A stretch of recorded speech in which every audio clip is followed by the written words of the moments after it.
Dear student, तो आज हम इलेक्ट्रीशियन सेकेंड ईयर का पढ़ाएंगे। तो शुरू करते हैं। Hello and welcome my dear student. तो देखते हैं आगे। What is current? करंट क्या है? Its unit and formula. इसका जो मात्रक और फार्मूला क्या है? तो सबसे पहले हम बात करते हैं करंट क्या है। तो करंट आई बराबर होता है आपका Q/T, यानी एकांक समय। टी को क्या बोलें? एकांक समय में आवेश प्रवाह की दर को विद्युत धारा कहते हैं। इसे आई से व्यक्त करते हैं।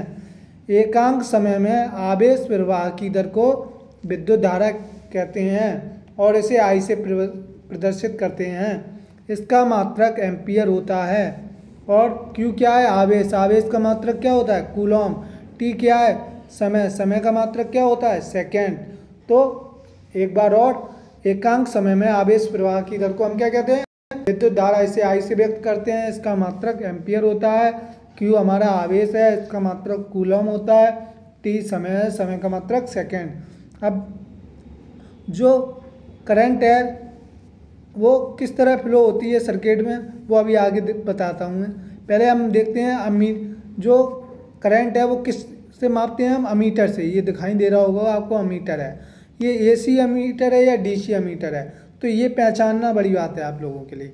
यहाँ पे देखो, ये एसी का साइन होगा, ये दिखाई दिया हल्का, इस तरह साइन होता है एसी का, तो ये एसी होता है। और डीसी का एकदम स्ट्रेट होता है। अब नेक्स्ट तो देखिए आप इसमें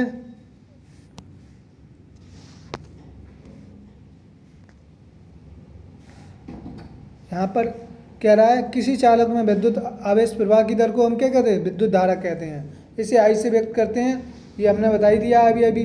अब इसमें क्या है, ये इसका दूसरा यूनिट क्या होता है? आई बराबर Q/T, यानी कूलॉम पर सेकेंड। एक तो विद्युत धारा का मात्रक एम्पियर होता है, दूसरा कूलॉम पर सेकेंड। और जो करंट रहती है किसी भी सर्किट में किस तरह फ्लो होती है, तो हम बात करते हैं। अगर कोई सर्किट है, इलेक्ट्रिकल सर्किट, ये प्लस ये माइनस, ये रेजिस्टेंस लगे हैं सपोज, ठीक है, तो ये प्लस से माइनस की ओर करंट बह रही है सपोज। तो इसके विपरीत जस्ट क्या होते हैं? इलेक्ट्रॉन फ्लो होते हैं। करंट के विपरीत इलेक्ट्रॉन। तो वो लास्ट पॉइंट में कह रहा है विद्युत धारा की दिशा इलेक्ट्रॉन की दिशा के विपरीत होती है। और अगर विद्युत धारा की बात करें तो मात्रक क्या होता है? एम्पियर। तो नेक्स्ट चलते हैं। What is voltage? वोल्टेज क्या है ना? तो सबसे पहले देखते हैं, अगर कोई बिंदु है अनंत पर और कोई बिंदु है एक पी बिंदु, तो कहने का मतलब है एकांक आवेश को अनंत से किसी बिंदु तक लाने में किए गए कार्य को हम क्या कहते हैं? विद्युत विभव। एकांक आवेश को, कोई आवेश अनंत पर है सपोज, एकांक आवेश को अनंत से किसी बिंदु तक लाने में किए गए कार्य को हम क्या कहते हैं? किए गए कार्य को हम विद्युत विभव कहते हैं। यानी V बराबर W/Q, यानी एकांक समय में अनंत से किसी बिंदु तक लाने में किए गए कार्य को हम क्या कहेंगे? विद्युत विभव। एक बार और, एकांक आवेश को अनंत से किसी बिंदु तक लाने में किए गए कार्य को हम क्या कहते हैं? विद्युत विभव कहते हैं। इसे B से व्यक्त करते हैं। इसका मात्रक वोल्ट होता है। W क्या है? अपना वर्ग। इसका मात्रक क्या होता है? जूल। Q क्या है? आवेश। आवेश का मात्रक क्या होता है? कूलॉम। नेक्स्ट,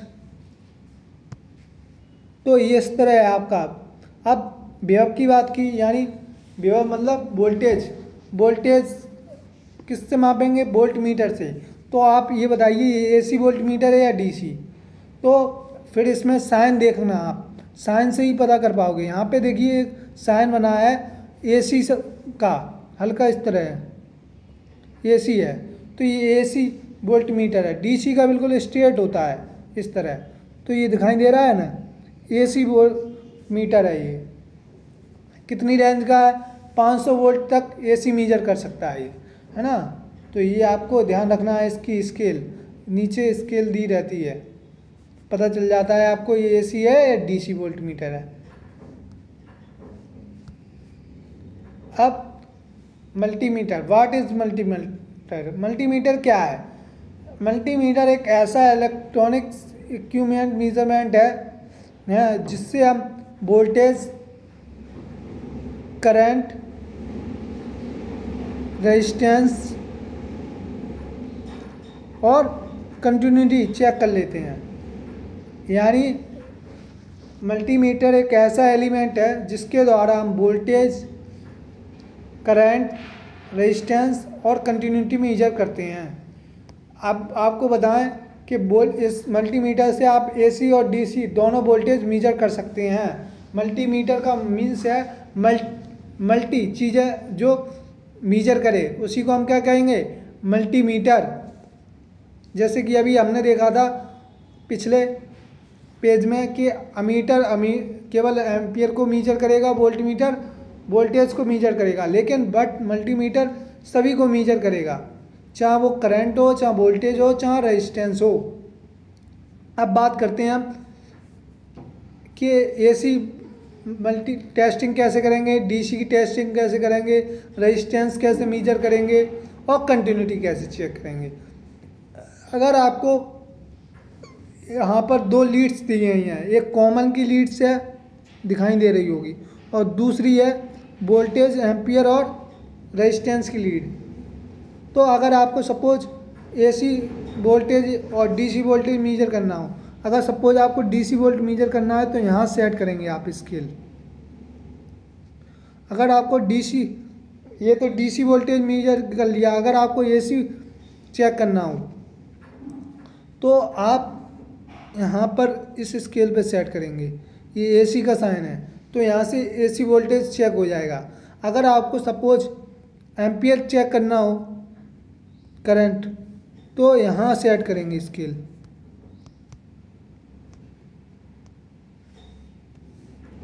यहाँ पर तो यहाँ से आपको क्या मिलेगा? एम्पियर मिल जाएगा, करंट। अगर आपको कंटिन्यूटी चेक करनी हो तो इस वाले पॉइंट पे चेक करेंगे। ये दिखाई दे रहा है, कंटिन्यूटी का साइन है ये। इस यहाँ से डायोड भी चेक कर सकते हैं हम लोग, यहाँ से कंटिन्यूटी और डायोड दोनों चेक हो जाते हैं। अगर हमें रेजिस्टेंस चेक करना हो तो हम इस पॉइंट पे चेक करेंगे।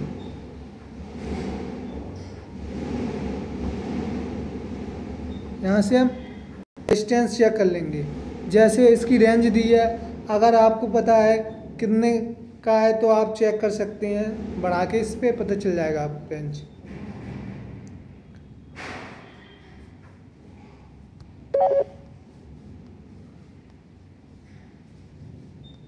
नेक्स्ट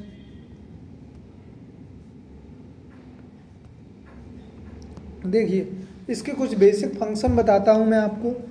जैसे सपोज अब वहाँ पे हमने देखा अगले फिगर में कि दो ही लीड्स थी, जहाँ पर आपको दो ही पिन कनेक्ट हो रही थी, बट यहाँ तो 4 पिन हैं। अब आपको लीड कहाँ कहाँ कनेक्ट करनी है, ये सबसे मायने रखता है, क्योंकि डिफरेंट मल्टीमीटर होते हैं तो ये चीज़ मायने रखती है। एक तो हमेशा कॉमन टर्मिनल रहता है, ये वाला हमेशा एक लीड यहाँ लगाएंगे कॉमन टर्मिनल पर, यहाँ हमेशा लगी रहेगी, ठीक है। अगर हमें वोल्टेज चेक करना है तो यहाँ लगा देंगे, वोल्टेज रेजिस्टेंस चेक करना दूसरी लीड को। अगर हमें मिली एम्पियर में करंट चेक करना है तो यहाँ से एक लीड लगा देंगे। अगर मान लो 20 एम्पियर की करंट चेक करना है तो यहाँ लगा देंगे। तो सबसे पहले बात करते हैं हम कि हमें वोल्टेज चेक करना है। तो वोल्टेज चेक करने के लिए आप एक कॉमन लीड हमेशा परमानेंट यहाँ रखेंगे, दूसरी वोल्टेज या रेजिस्टेंस पे रख देंगे, ठीक है। और यहाँ पे अगर एसी वोल्टेज चेक करना है तो आपको यहाँ रोटेट करना है इसे। अगर आपको डीसी वोल्टेज चेक करना है तो आपको इसको यहाँ करना पड़ेगा, यहाँ पर ये इस पॉइंट पे, तो आपका डीसी वोल्टेज आ जाएगा, ठीक है। सपोज आपको करंट चेक करनी है तब आप क्या करेंगे? अगर मान लो 20 एम्पियर तक की करंट, मिली एम्पियर में चेक करनी है करंट आपको सपोज, तो एक तो कॉमन टर्मिनल अपना रहेगा और दूसरा मिली एम्पियर पे लगा देंगे टर्मिनल लीड्स को, ठीक है। तो अब जो मिली एम्प्स का दिखाई दे रहा है आपको ऑप्शन,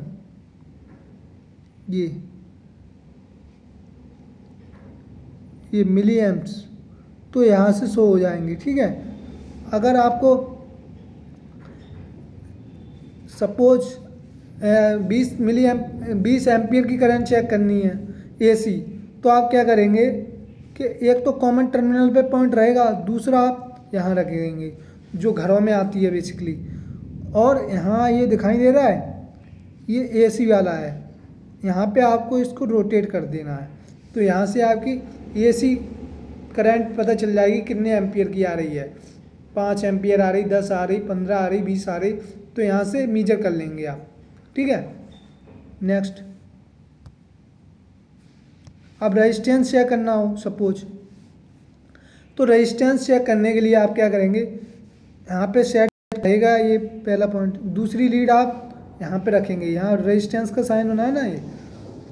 अब इसको रोटेट किस साइड करना है आपको, इस तरफ ओम वाली साइड, यहाँ इस तरह रोटेट कर देंगे तो आपका क्या रेजिस्टेंस मीजर हो जाएगा। ठीक है, अब आपको सेट करना है कितने एम्पियर का है वो आप देख लेना, इतने बीच में सेट करके। ठीक है, अगर आपको कंटिन्यूटी चेक करनी है तो कंटिन्यूटी भी आपको यहीं से चेक हो जाएगी, है ना। आपको एक पॉइंट यहाँ रखना है और दूसरा यहाँ, और ये कंटिन्यूटी का साइन बना है, यहाँ आप चेक कर लेंगे कंटिन्यूटी। ठीक है, ये वाला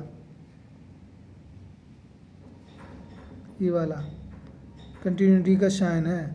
ठीक है, तो यहाँ से आप कंटिन्यूटी चेक कर लेंगे, और इसमें यहाँ से डायोड की भी टेस्टिंग कर सकते हैं। डायोड क्या होता है, बेसिकली यूनिडायरेक्शनल डिवाइस होती है। डायोड में केवल फॉरवर्ड डायरेक्शन में ही करंट फ्लो होती है, रिवर्स बायस में करंट फ्लो नहीं होती है डायोड में, ये पॉइंट याद रखना। डायोड में जो करंट रहती है वो फॉरवर्ड बायस में ही फ्लो होती है, रिवर्स बायस में नहीं, क्योंकि वह एक यूनिडायरेक्शनल डिवाइस है। बात समझ में आई, क्या यूनिडायरेक्शनल डिवाइस है।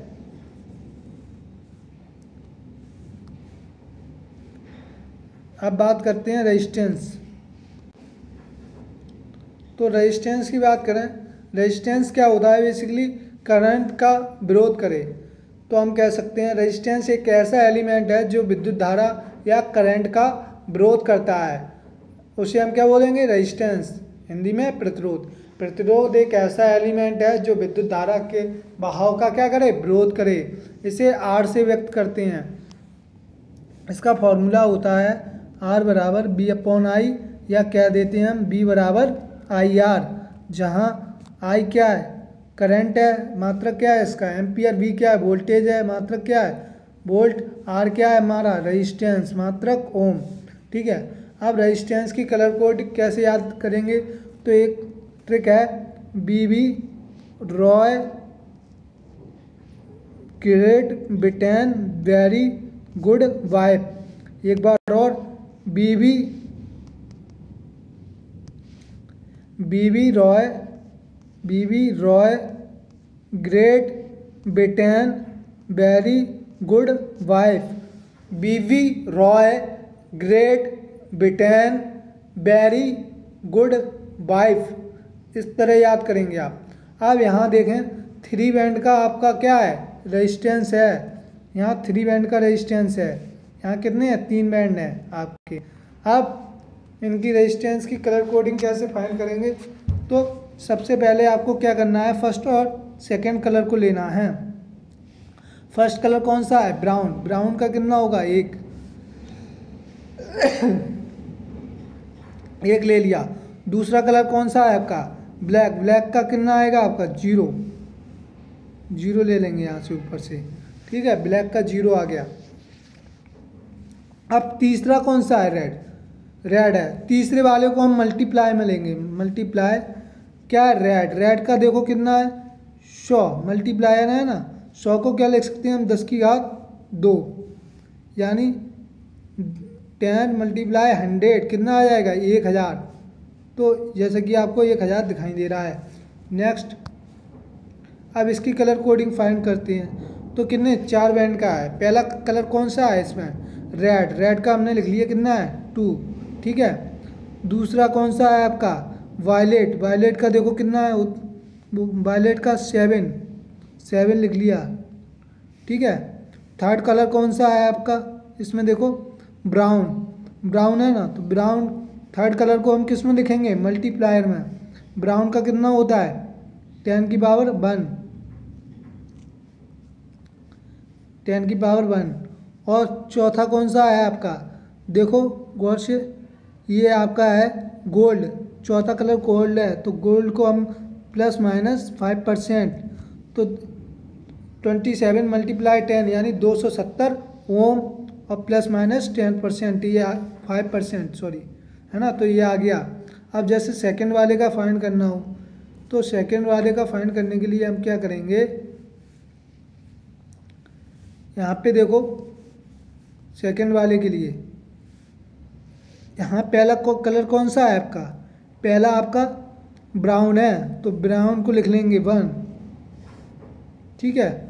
अब आगे देखो सेकंड और थर्ड नंबर का कलर कौन सा है, ब्लैक, ब्लैक। तो अब यहाँ इस चीज़ को रखना है कि ये 5 बैंड का है। 5 बैंड में हमें क्या लेना है, जैसे 4 बैंड, 3 बैंड और 4 बैंड में हम क्या ले रहे थे, थर्ड वाले नंबर को मल्टीप्लायर में ले रहे थे। कौन से नंबर को, थर्ड वाले नंबर को। अगर 5 बैंड का होगा तो फोर्थ वाले नंबर को हम मल्टीप्लायर में लेंगे, किसको, फोर्थ वाले नंबर को मल्टीप्लायर में।